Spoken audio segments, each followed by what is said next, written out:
Mi nombre es María Paula Rojas, soy la asistente del proyecto y voy a ser la persona que acompañará al docente, don Ricardo, en esta mañana.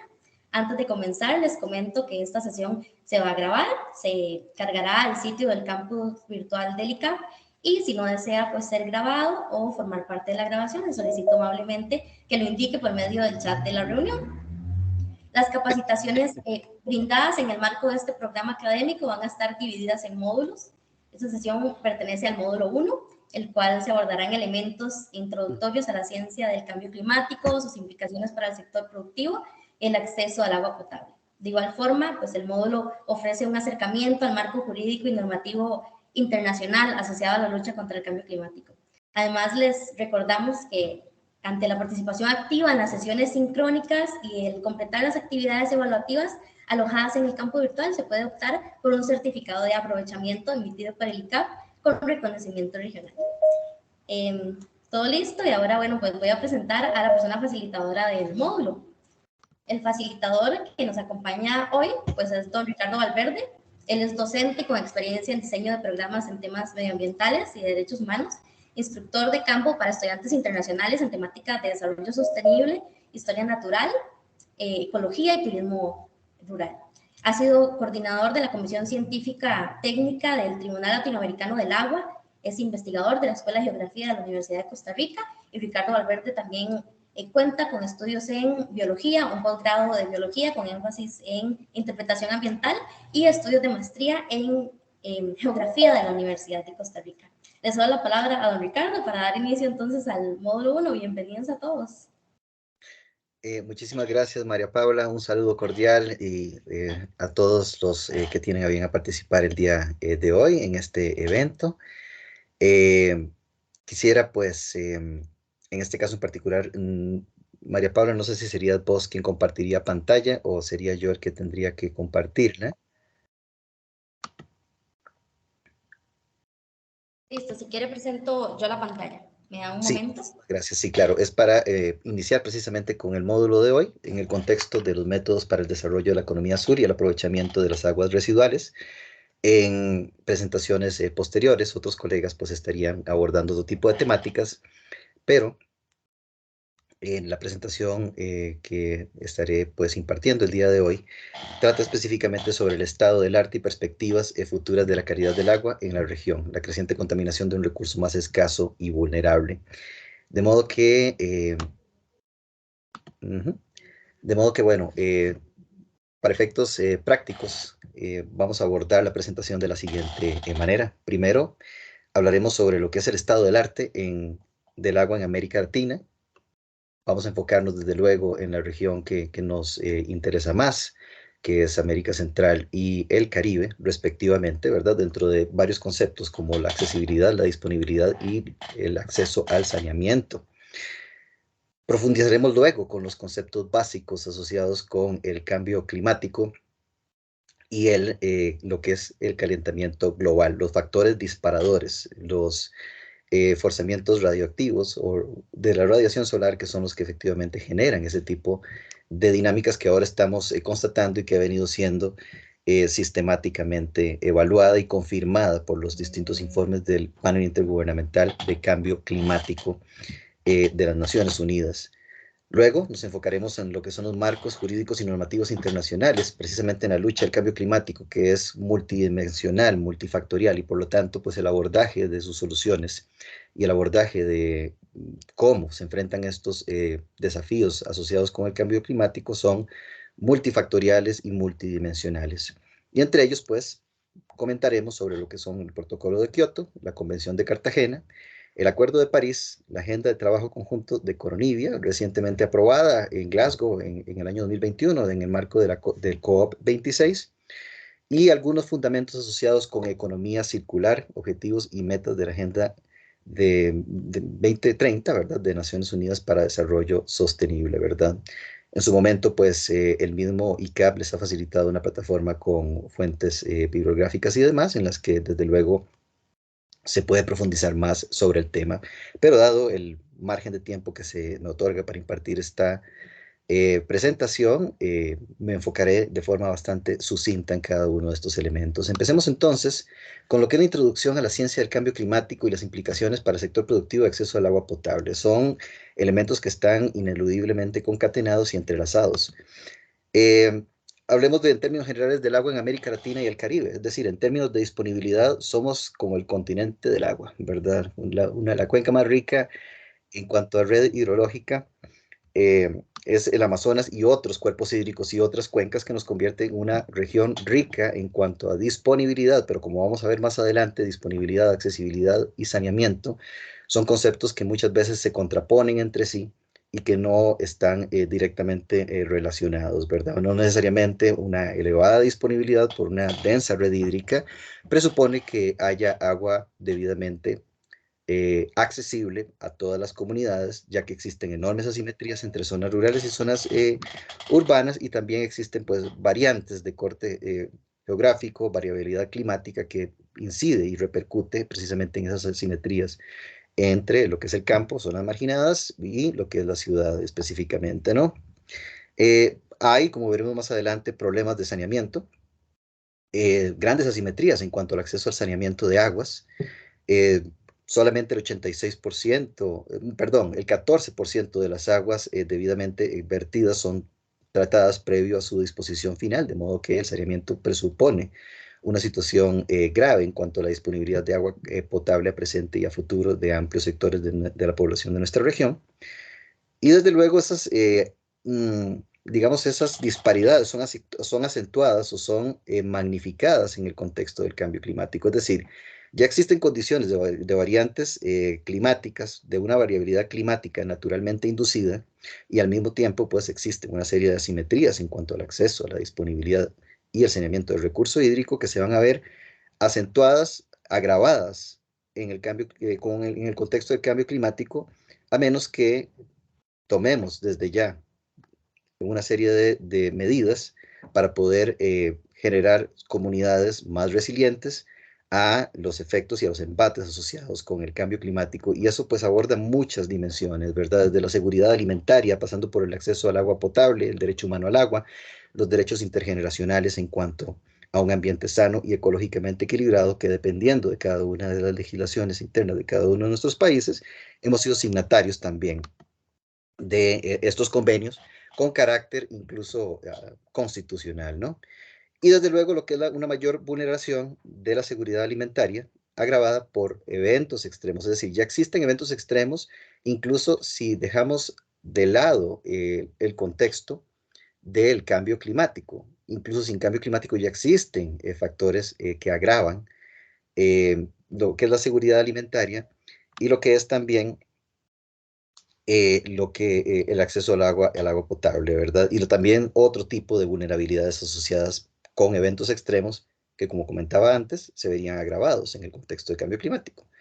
Las sequías ya existían, los huracanes, las inundaciones y el ascenso del nivel del mar, que es algo que también vamos a profundizar un poco más de cómo el ascenso del nivel del mar no solamente repercute en una vulnerabilidad creciente física en comunidades costeras, muy predominantemente, sino también en el acceso al agua potable de estas mismas comunidades costeras con principal o con principal énfasis, diríamos nosotros en este caso, en los estados insulares, ¿verdad? Que forman parte del arco antillano, del gran arco de la región Caribe. Pues bien, acá estos tres mapas yo los agregué precisamente a forma de ilustración, a modo de ilustración, como para ir valorando cómo conceptos como la disponibilidad, la accesibilidad y el saneamiento de aguas hervidas son elementos que repercuten precisamente en las disparidades que vemos en nuestra región, ¿no?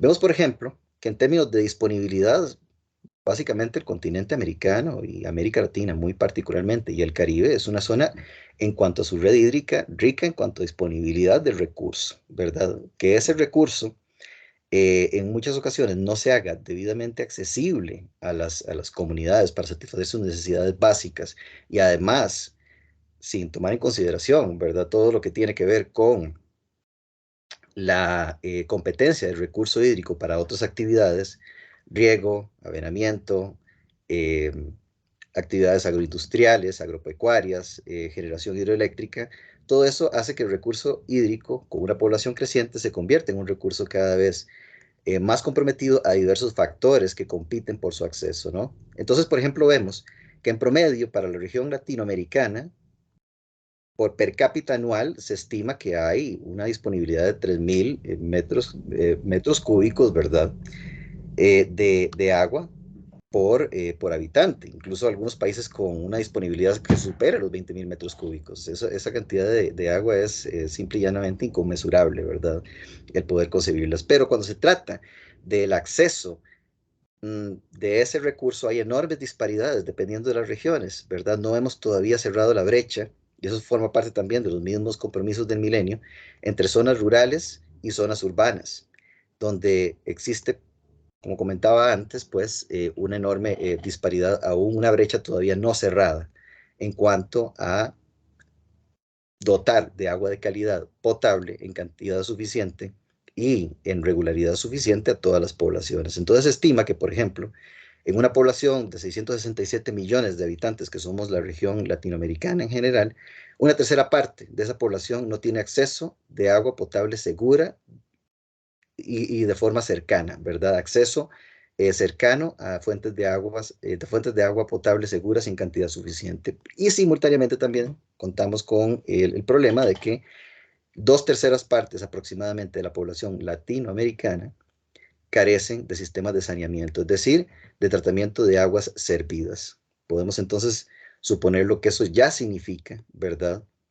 En cuanto al acceso al agua de calidad potable y en lo que es hacer valer el derecho a un ambiente sano y ecológicamente equilibrado, en el que las fuentes hídricas y los vertidos que van hacia esas fuentes hídricas no sean factores causales de deterioro de salud ambiental y de salud humana con la proliferación de patógenos.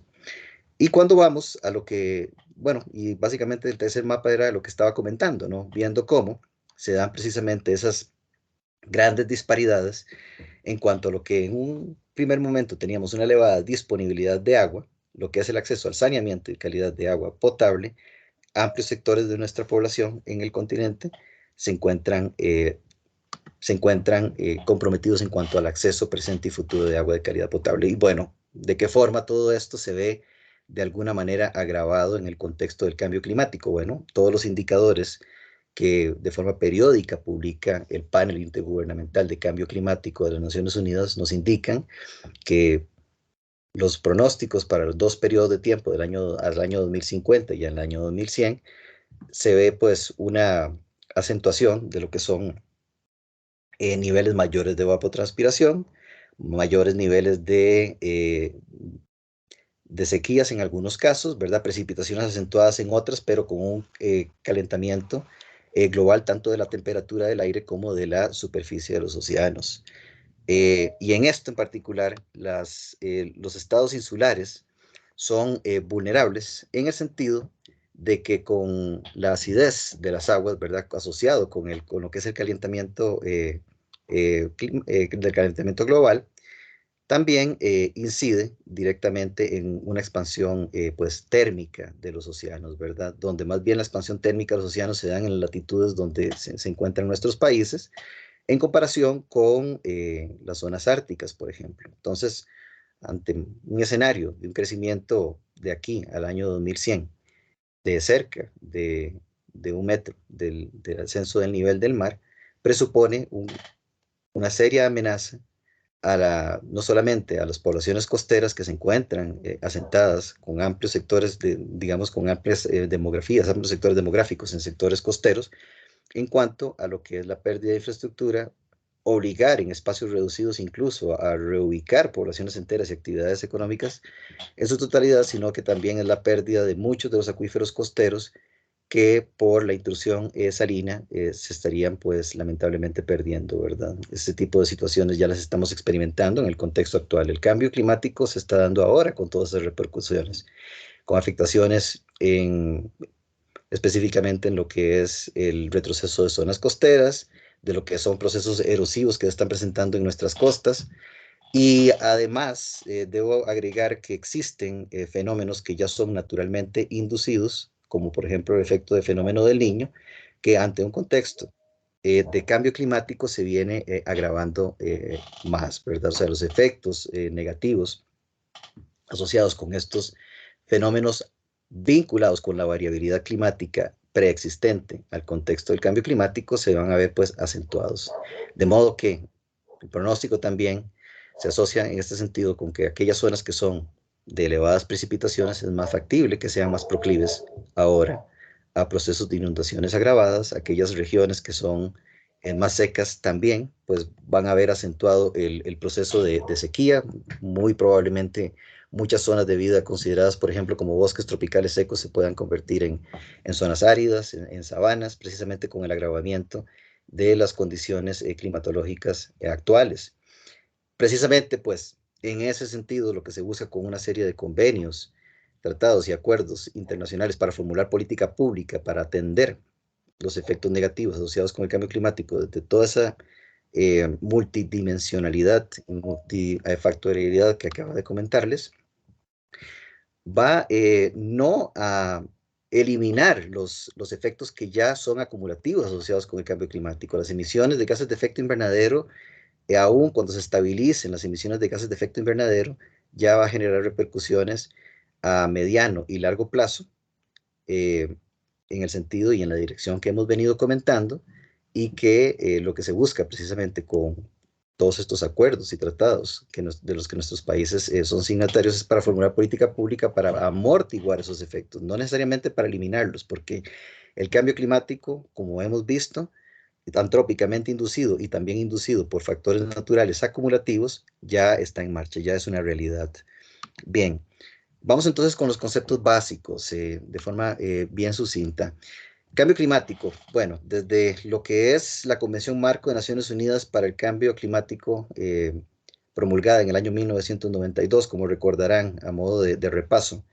En ese año también se promulgó la Convención sobre Biodiversidad en el marco de la Cumbre de Río de Janeiro de 1992, pues lo define de la siguiente manera: un cambio en el clima atribuible directa o indirectamente a la actividad humana que altera la composición de la atmósfera mundial y que se suma a la variabilidad climática natural observada durante periodos de tiempo comparables. Es decir, ya sabemos que existen efectos asociados con la variabilidad climática naturalmente observada, es decir, la presencia de huracanes, las estacionalidades marcadas en algunas zonas con elevadas precipitaciones, con prolongados periodos de época seca, incluso en algunos casos agravándose con sequías, ¿no? Como ha venido sucediendo entre otras regiones en el Pacífico centroamericano, ya y repercute de alguna manera en afectar la disponibilidad entre otras cosas, la disponibilidad del agua, ¿no? Agravado también por un proceso de desarrollo que ha venido generando pues el deterioro de las condiciones ambientales y las condiciones estructurales de diversos ecosistemas, ¿no? La degradación de los bosques, la pérdida de cobertura boscosa por procesos de deforestación, incendios forestales, en algunos casos incluso los mismos bosques perdiendo su propia capacidad de ser sumideros de carbono y más bien convirtiéndose en factores que disparan fenómenos de liberación más bien de carbono, ¿verdad? En el momento en el que todos estos fenómenos se juntan, ¿verdad? Fenómenos antrópicamente inducidos asociados con la dinámica climática en nuestro planeta, pues más bien hace que aquellos entornos que en su momento repercutían positivamente en lo que era amortiguar los efectos de secuestro de carbono, por ejemplo, por mencionar el principal disparador del cambio climático dentro de los gases de efecto invernadero, más bien se está presentando una dinámica pues inversa en ese sentido. Y lo mismo pasa con los océanos. La dinámica de acidificación de los océanos hace que también la capacidad que tengan los mismos océanos y otros cuerpos hídricos de ser sumideros de carbono se esté rebasando su propia capacidad de carga y se están convirtiendo más bien en disparadores del cambio climático, dándose un efecto más bien contraproducente, contrario a lo que se espera precisamente de estos entornos como amortiguadores de los forzamientos climáticos y disparadores de cambio climático. Y también hablemos del concepto de forzamiento climático, específicamente la diferencia entre la insolación, la luz solar, absorbida por la Tierra y energía irradiada de vuelta al espacio, lo que se le conoce como albedo. Pues bueno, acá pues resumimos en 4 los disparadores de lo que se llama el forzamiento climático, básicamente. Primero, las variaciones de los niveles de radiación solar, ¿verdad? La capacidad que tiene la misma atmósfera, tanto de absorber como de devolver y radiar distintas frecuencias de radiación solar, ¿verdad? Distintas longitudes de onda. En este caso en particular tenemos que hablar de cómo lo que son el vapor de agua es un elemento que propicia también el cambio climático, ¿verdad? Pero son disparadores naturales, junto con la capacidad que tienen los glaciares, las zonas árticas, precisamente de reflectancia, ¿verdad? Entonces es un fenómeno natural de forzamiento climático. Desde luego, las fluctuaciones en los niveles de gases de efecto invernadero. Hay algunos que ya se encontraban en forma natural, pero bueno, otros que desde la época preindustrial hasta nuestros días se han venido disparando en concentraciones que van más allá de la capacidad misma atmosférica de absorber esos impactos, ¿no? Entonces ahora, por ejemplo, hablamos del dióxido de carbono, ¿verdad? Desde la época preindustrial se ha pues experimentado, ¿verdad?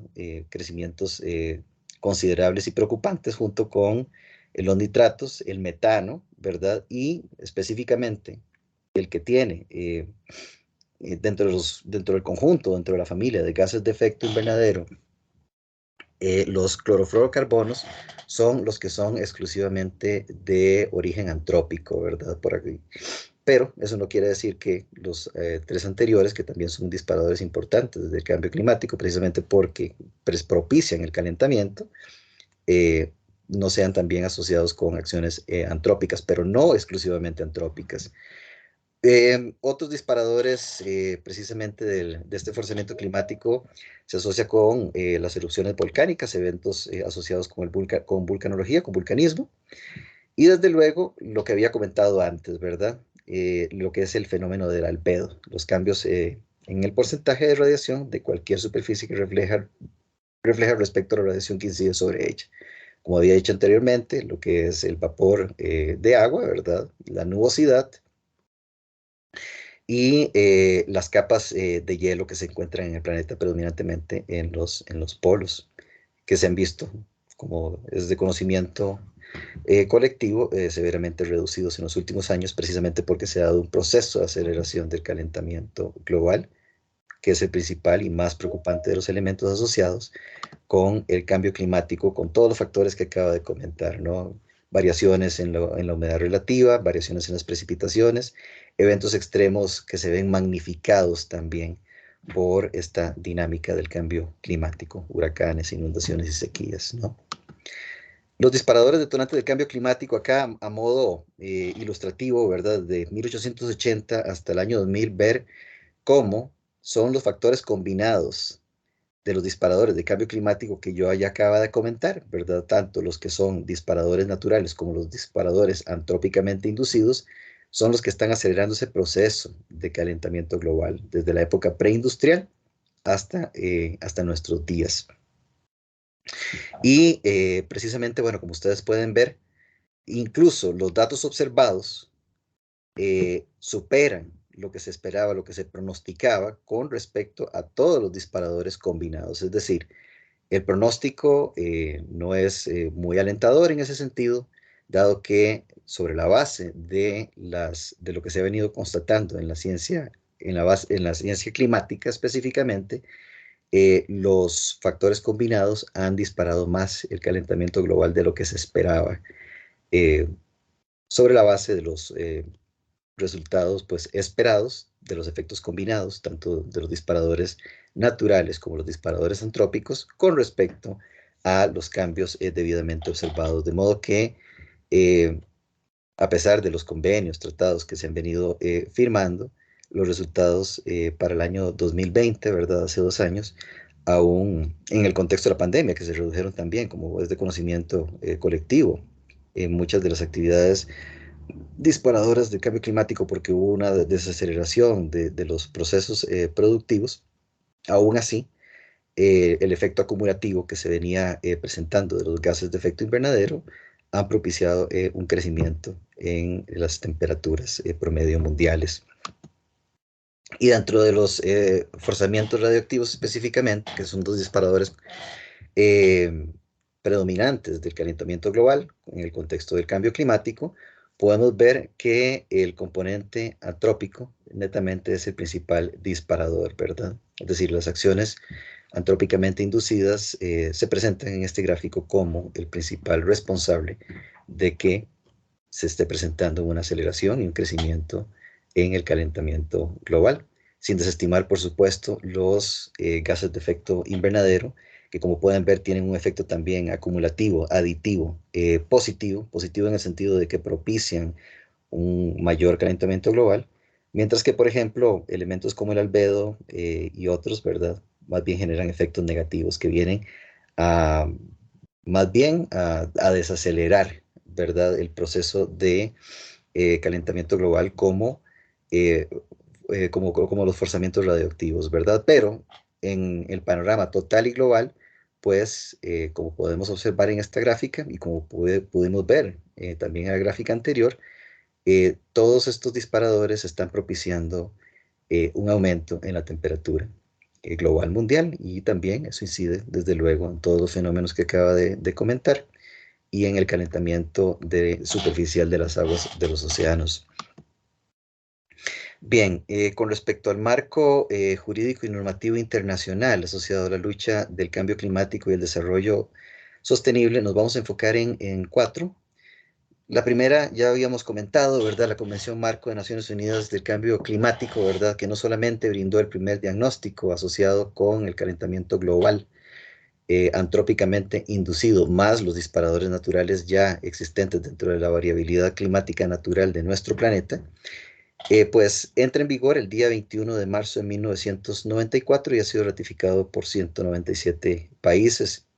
Su objetivo principal es lograr la estabilización de las concentraciones de gases con efecto invernadero en la atmósfera a un nivel que impida interferencias antropogénicas peligrosas en el sistema climático. Es decir, ya pues se le reconoce, ¿verdad?, las acciones antrópicas de la emisión de gases de efecto pues invernadero y una vez conocido pues este diagnóstico se llega al consenso a nivel mundial de que efectivamente los modelos productivos que han pues formado parte de nuestro proceso civilizatorio en gran medida están incidiendo en este deterioro ambiental, ¿verdad? Con las repercusiones que significan eso para la misma naturaleza, para los ecosistemas, que también no olvidemos, para no cometer el error nuevamente, ¿no?, de ser antropocéntricos en cuanto a cómo abordar estos problemas y a cómo abordar este el gran desafío que está enfrentando la humanidad en su totalidad. Es preciso ponderar que efectivamente los ecosistemas y las otras formas de vida con las que compartimos el planeta, por eso no es casual que dentro del convenio de Marco de Naciones Unidas para el Cambio Climático también se haya ratificado la Convención sobre Biodiversidad, ya que desde luego todo quehacer humano pasa ineludible e inevitablemente por los recursos, bienes, servicios y biodiversidad que la naturaleza es capaz de dotar y que desde luego en el contexto del cambio climático ha sufrido un acelerado deterioro con la consecuente pérdida de biodiversidad y el deterioro de las condiciones de vida del planeta y de la humanidad consecuentemente, ¿verdad? Estamos ineludiblemente entrelazados a nuestro entorno y a las demás formas de vida y a los demás ecosistemas de modo pues funcional y estructural.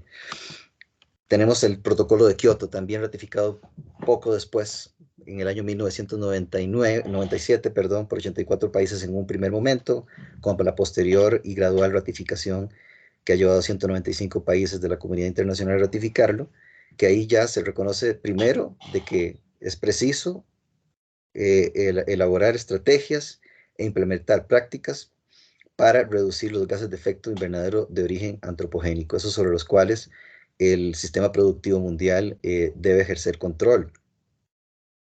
Ha habido, pues, desde luego, en el transcurso de todos estos años, matices en cuanto a las posiciones de distintos gobiernos relacionado con el acatamiento de forma simétrica de este tipo de acuerdo, pero asumiendo también en un primer momento que los países más desarrollados, más industrializados, Eso también está ratificado en el protocolo de Kioto, antes estaba ratificado también en el protocolo de Montreal, eran los principales responsables de disparar los gases de efecto invernadero precisamente por sus propios procesos productivos, ¿verdad? Y en esto pues se busca específicamente reducir de una manera gradual lo que son las emisiones de los tres gases de efecto invernadero predominantes. Algunos, bueno, como dije anteriormente, también están presentes en la atmósfera, pero se ha pues exacerbado las concentraciones, han aumentado las concentraciones precisamente por factores antrópicos, antrópicamente inducidos.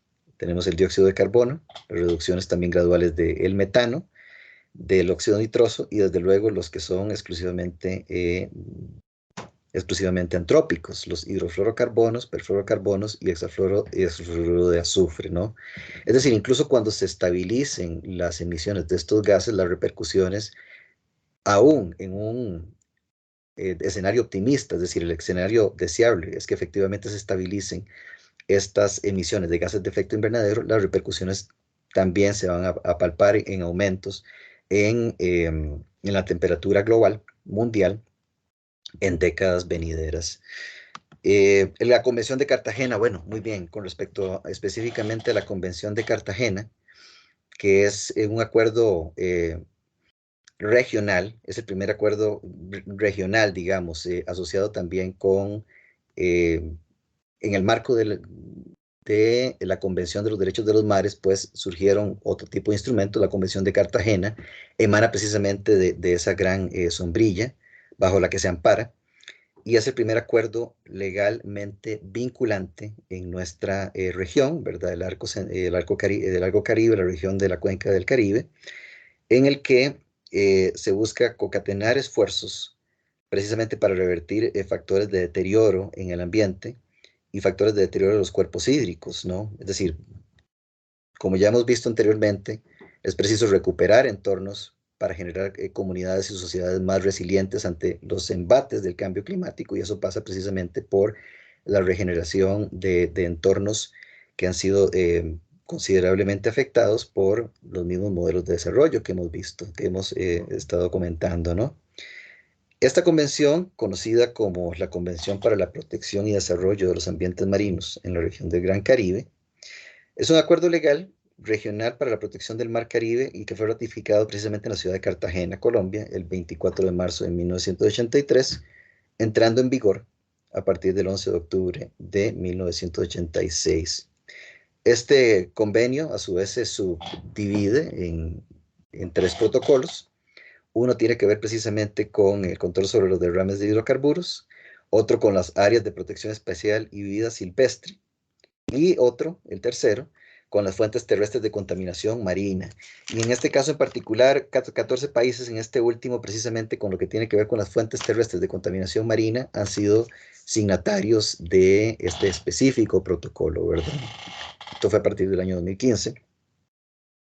Y además, lo que busca, digamos, este tipo de protocolo es identificar, primero, ya tienen identificados, ya tienen censados cuáles son las principales fuentes de afectación a primero, los recursos ribereños, cuenca arriba, y con las repercusiones que eso tiene en la cuenca del Gran Caribe. Específicamente, pues, se trata de abordar una serie de políticas para reducir las fuentes de contaminación asociadas con los monocultivos, destilerías, actividades asociadas con la producción agropecuaria mal gestionada, deforestación, fuentes emanadas de la contaminación. Este es el más importante de todos porque estamos hablando de contaminación difusa y por lo tanto tienen diversos puntos de contaminación, específicamente en las zonas urbanas, lo que son el tratamiento de aguas hervidas, aguas industriales, y se busca pues gestionar una política regional que aborde estos temas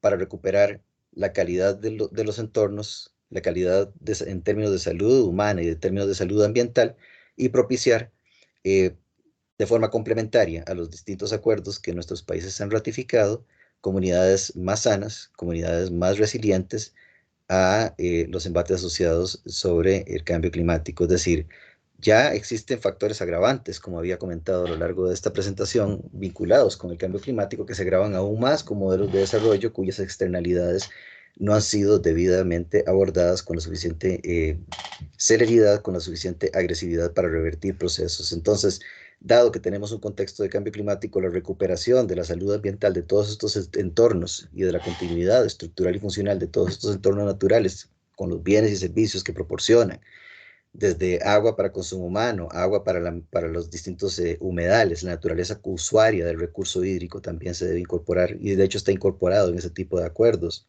y de convenios, así como la recuperación de nuestros suelos y de la cobertura boscosa y de la continuidad de nuestros bosques, entre otras, pues propician una serie de dinámicas orientadas a recuperar también de forma indirecta los entornos costeros que compartimos los distintos países que conformamos la cuenca del Gran Caribe, tanto el istmo centroamericano como los estados insulares del Gran Caribe. Tenemos entonces, bueno, lo que es el Acuerdo de París es complementario también a todos los acuerdos anteriores. De alguna forma lo que buscan es fortalecer, reforzar aún más todas las iniciativas orientadas a revertir los efectos del cambio climático sobre la base de los distintos informes elaborados por el Panel Intergubernamental de Cambio Climático, que nos está mostrando precisamente los panoramas, digamos, agravantes vinculados precisamente con los mismos modelos productivos y esto pues combinado con la misma variabilidad climática que hace que eventos extremos se convierten en eventos todavía más agravantes en este sentido, ¿no?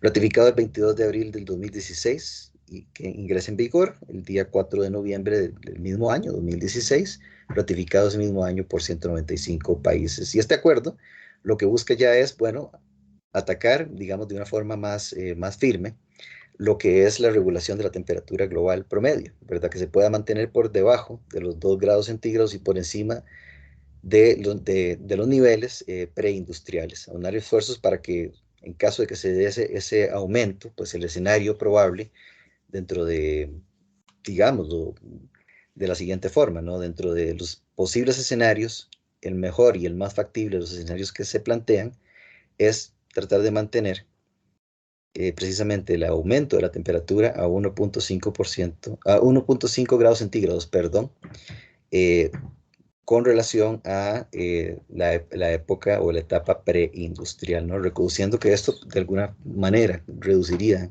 de manera significativa los riesgos y efectos del cambio climático. De nuevo, reconocer que el cambio climático es una realidad en marcha, con todos los factores climatológicos activados propiciados precisamente por el calentamiento global, pero lo que se busca en ese sentido es ir gradualmente, reducir esos efectos, esos embates para aumentar resiliencia, para aumentar capacidad de adaptación, de adaptabilidad de las distintas comunidades bióticas y las distintas comunidades humanas a un crecimiento crecimiento de la temperatura que va en marcha y con todos los factores desencadenantes que esto implica, pero que de alguna manera el escenario factible y de alguna manera el escenario eh, más deseable dentro de lo posible vendría siendo este que plantea el Acuerdo de París.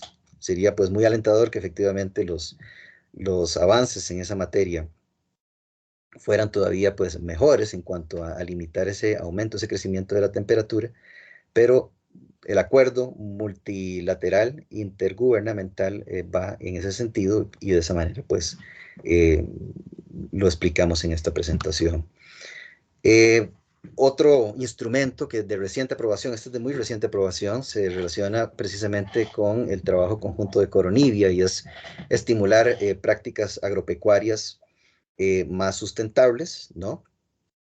Ya habíamos hablado de precisamente la importancia que tienen las actividades agropecuarias en lo que es la alimentación, la seguridad alimentaria en términos generales, pero también cómo ciertos modelos agropecuarios han llevado precisamente a un creciente deterioro de los recursos necesarios para dotar no solamente a la naturaleza de una biodiversidad sana, sino también para dotar a todas las comunidades humanas de cierto nivel de seguridad alimentaria para satisfacer sus necesidades básicas, ¿no?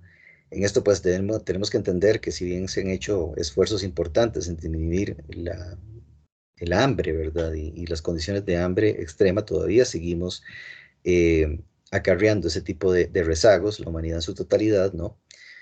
Y que en gran medida también existe pues un modelo productivo agropecuario de gran escala que no ha sido exitoso en cuanto a paliar precisamente esa necesidad de dotar a toda la humanidad de fuentes nutritivas suficientes. Y en ese sentido,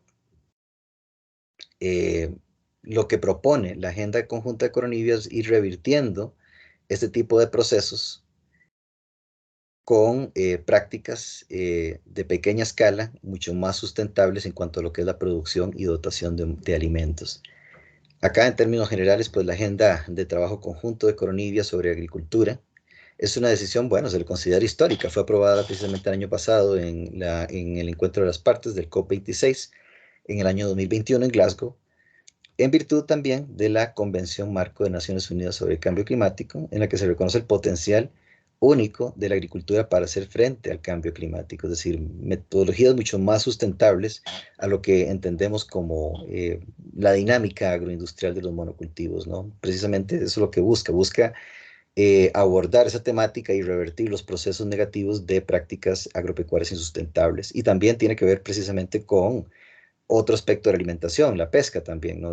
Abordar también la necesidad de mayores salvaguardas y mejores prácticas más sustentables en cuanto a la extracción de los recursos marinos para alimentación y en armonía, desde luego, con los ecosistemas que dotan precisamente de estos bienes, servicios y nutrientes.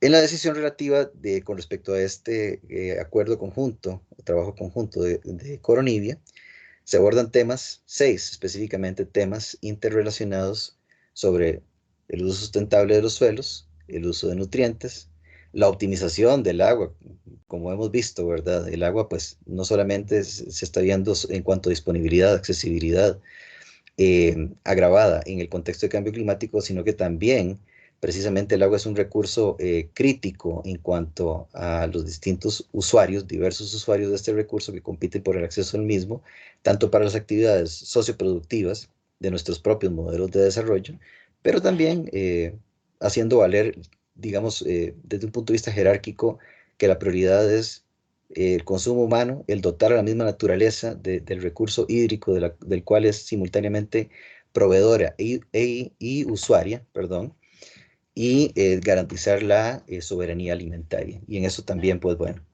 se abordan modelos más sustentables en materia ganadera y los métodos para evaluar, como pues había comentado antes sobre el cambio climático, las medidas asociadas con adaptación y las dimensiones socioeconómicas y relativas a la seguridad alimentaria en el marco del cambio climático en los sectores agrícolas. La decisión guarda relación con el mandato básico de la FAO de eliminar el hambre, la inseguridad alimentaria, la malnutrición, reducir la pobreza rural y lograr que la agricultura, la actividad forestal y la pesca sean más productivas, sostenibles y que se genere, desde luego, una dinámica socioproductiva más amigable con el ambiente y más armónica con los recursos, bienes y servicios que los distintos entornos naturales proporcionan. Esto, como pues vamos a ver más adelante, también se interrelaciona con los Objetivos de Desarrollo Sostenible, los 17 Objetivos de Desarrollo Sostenible, y las nuevas iniciativas vinculadas con economía circular, por citar, digamos, 2 estrategias que buscan precisamente generar comunidades humanas y comunidades naturales más resilientes, mejor adaptadas en el marco de las vulneraciones y riesgos multifactoriales y multidimensionales asociados con el cambio climático. Bueno, a grandes rasgos, entonces, bueno, lo que es la economía circular también forma parte o está bajo el auspicio de la Conferencia de Naciones Unidas sobre Comercio y Desarrollo y surge como iniciativa a partir del año 2015. Es decir, todo esto que les he estado comentando está amparado bajo la sombrilla, bajo la égida de los organismos multilaterales de Naciones Unidas, de los cuales nuestros países forman parte y son, por tanto, digamos, convenios y tratados de los cuales nuestros países en su mayoría son signatarios. Pues la economía circular circular es un modelo de producción y consumo sustentado en compartir, alquilar, reutilizar, reparar, renovar y reciclar materiales y productos existentes tantas veces como sea posible para generar valor agregado, extendiendo así el ciclo de vida de los productos. En gran medida lo que busca ese tipo de modelo de desarrollo es reducir las presiones que sobre los recursos naturales y sobre los bienes y servicios que la naturaleza proporciona, el modelo tradicional de economía lineal ha venido proporcionando, ¿verdad? Básicamente el modelo de extraer, producir, manufacturar, usar y convertir en desechos todos esos bienes y servicios y productos una vez que cumplen su vida útil. Y eso, pues, por supuesto, ese tipo de modelo insustentable de desarrollo ha disparado en gran medida muchas de las dinámicas que hemos visto que se han canalizado en lo que nosotros ahora llamamos calentamiento global y cambio climático. Son una sumatoria de factores multifactoriales, multidimensionales, que son los que han propiciado la crisis ambiental climatológica que estamos experimentando.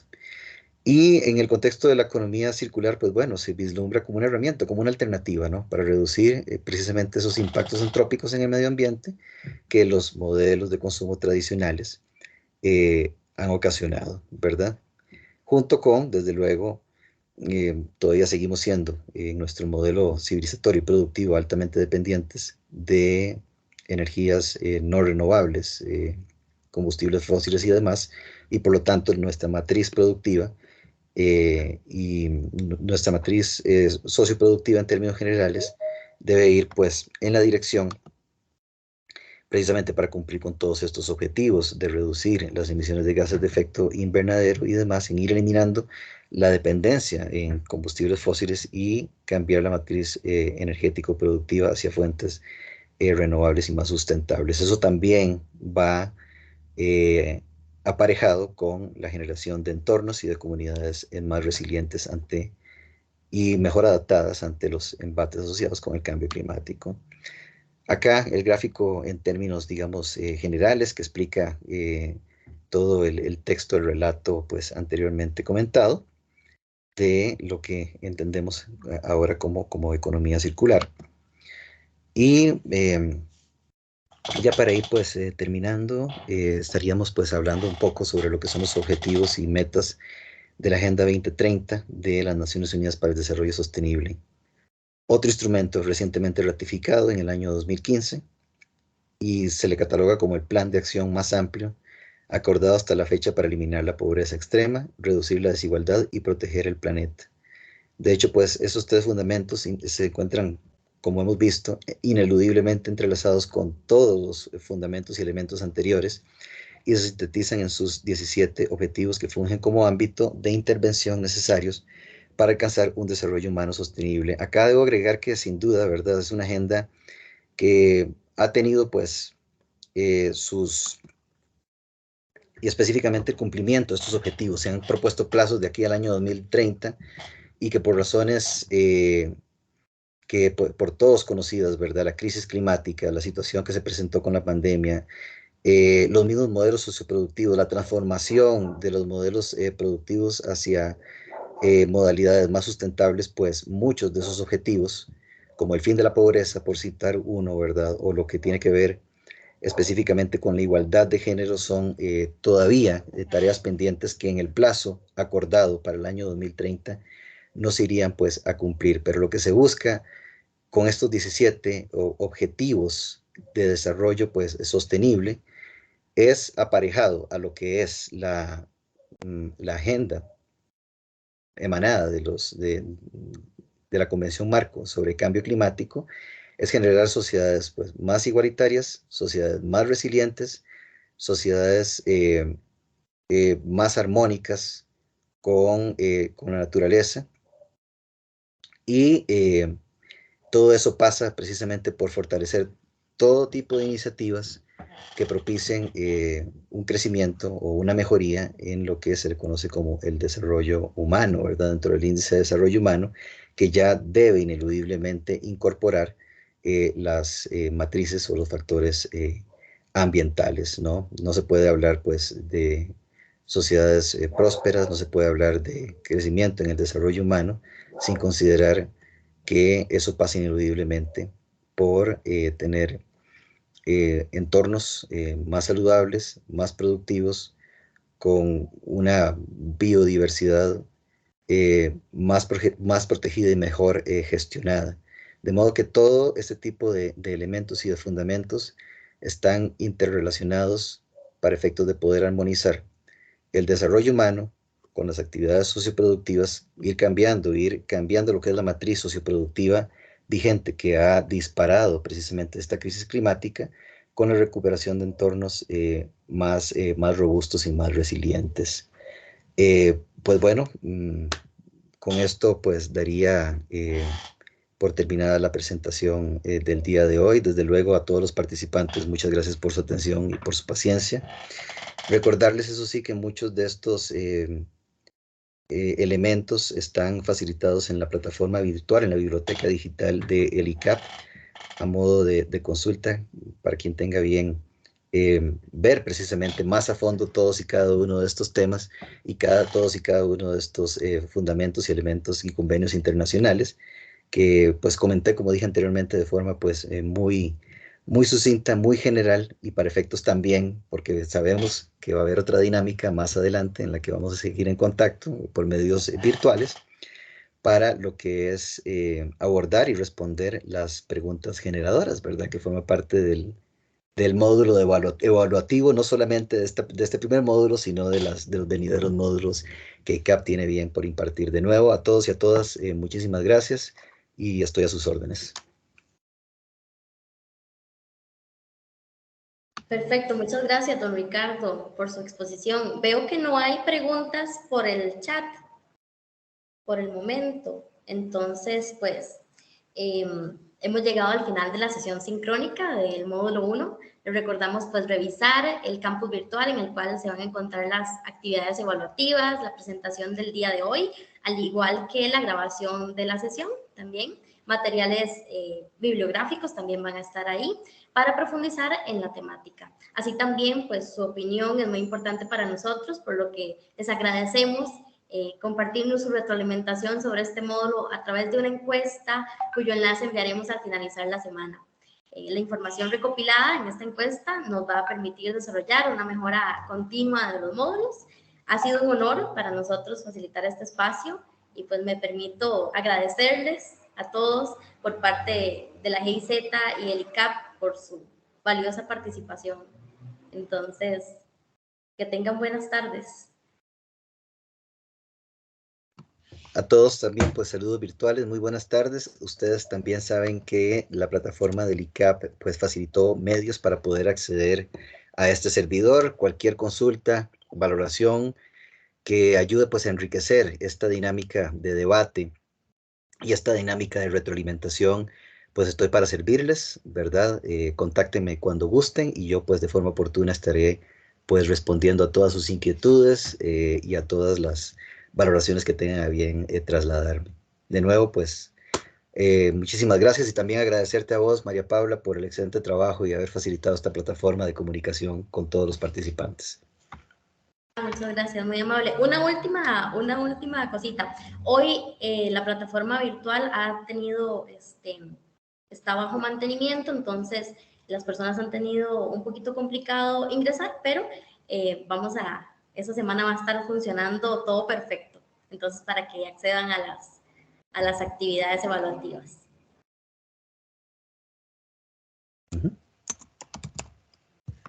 Ok, vamos a ver dónde está mi plataforma. Perfecto. Entonces, vamos a ver, tengo el micrófono abierto. Pues bueno, de nuevo, agradeciendo pues la atención de todos.